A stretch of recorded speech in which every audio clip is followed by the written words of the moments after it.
आमच्या घरात आम्ही तिघी बहिणी बरोबरीच्याच. आमच्या लग्नाबद्दल आईवडिलांना चिंता वाटे. ते सारखे काळजी करत. म्हणून निदान त्यांना आनंद होईल असं आपण वागावं असं मी ठरवलं. तशी मी घरात फारसं काम करत नसे, पण आता कामाला लागले. भावंडांनाही तसं सांगितलं. एके दिवशी जेवणानंतर भावंडांना घेऊन मी शेतातल्या झोपडीवर गेले. त्यांच्या मदतीनं झोपडी झाडून सारवून स्वच्छ केली. बिछाने रजया कुठं कुठं फाटल्या होत्या त्या शिवून तुरपून ठीक केल्या. चादरी धुण्यासाठी विहिरीवर गेले. ही विहीर शेजारच्या शेतात असून चांगली ऐसपैस होती. मला चक्रीवरून विहिरीचं पाणी काढता येत होतं. चक्रीशिवाय दोन्ही हातांनी आळीपाळीनं दोर धरून पाणी शेंदायलाही येत होतं. या विहिरीवर रहाट होता, तो मात्र मी कधीच ओढला नव्हता. म्हणून मी विहिरीत पोहरा तर सोडला, तो झपाट्यात सरासर विहिरीत जाऊ लागला. रहाट एवढ्या जोरानं फिरू लागला की तो कसा थांबवावा हे मला समजेना. रहाटाच्या खुंट्या तर दिसत नव्हत्याच, पण निदान एखादा हाती येईल म्हणून मी हात पुढं केला. खुंटी हाती लागण्याऐवजी माझ्या हातातील चुडा मात्र फुटून त्याचे तुकडे तुकडे झाले. हे इतकं झटपट घडलं की काय करायचं हे कळण्यापूर्वीच मी दोर धरला. एकदम एक हिसडा बसला आणि त्या क्षणी माझे पाय उचलले गेले. डोळ्याचं पातं लवतं न लवतं तोच मी धडकन विहिरीत पडले. दुडूम धप जोरानं पाणी उसळलं. मला चांगलं आठवतं, चहूबाजूनी पाणी वर उसळून जणू एक कमळच बनलं आणि मला पोटात घेऊन ते मिटलं. पडताना मी ओरडले, भाऊ भाऊ.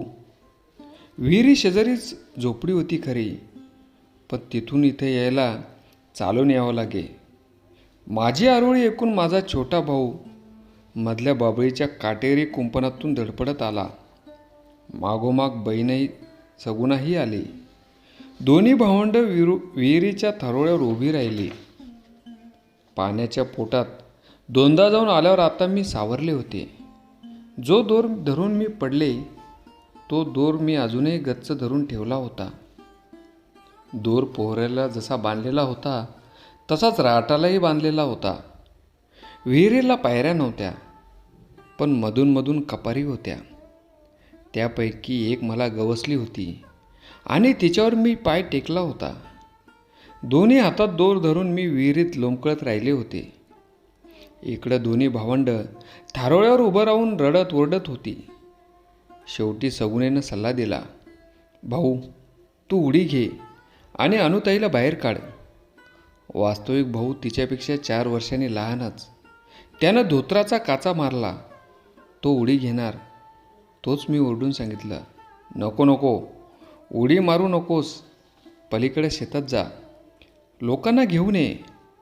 तोवर मी बुडणार नाही, जा. धावतच मुलं गेली आणि त्या विहिरीत मी एकटी राहिले. आता कुठं माझं लक्ष माझ्या स्वभावातील गेली. मी पाहिलं आणि मला धक्काच बसला. अरे बापरे, जवळचं पाणी तांबूस दिसत होतं. माझ्या अंगात लांब बायाचं पोलकं होतं. त्याच्या हातोप्यावर तांबूस डाग होते. हातावर रक्ताचे उगळ होते. म्हणजे हे रक्त कुठून आलं?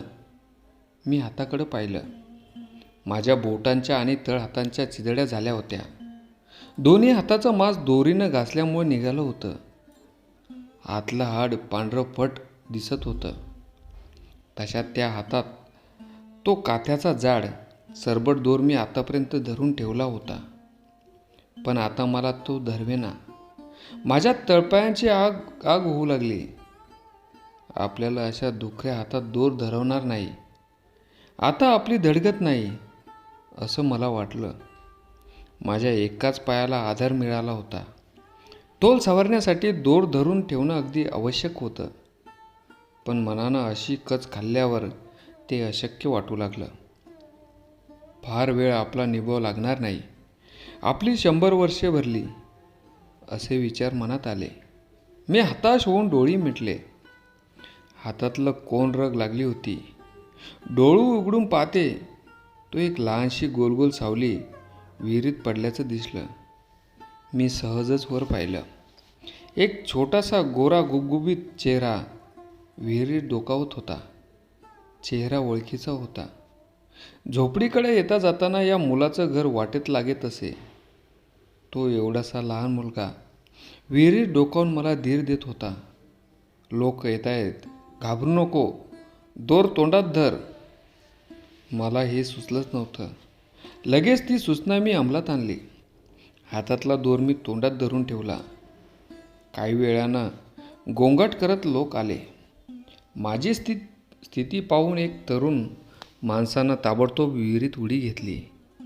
त्या माणसानं माझ्या तोंडातली दोरी आपल्या हातात घेतली आणि दुसऱ्या हातानं माझा दंड पकडून ठेवला.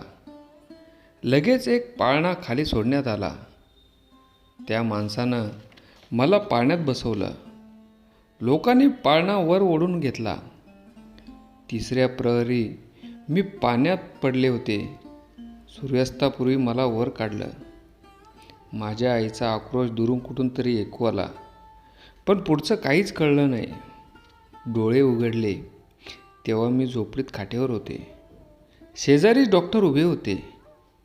त्यांचे शब्द कानावर आले, बहादूर आहे मुलगी. धन्यवाद.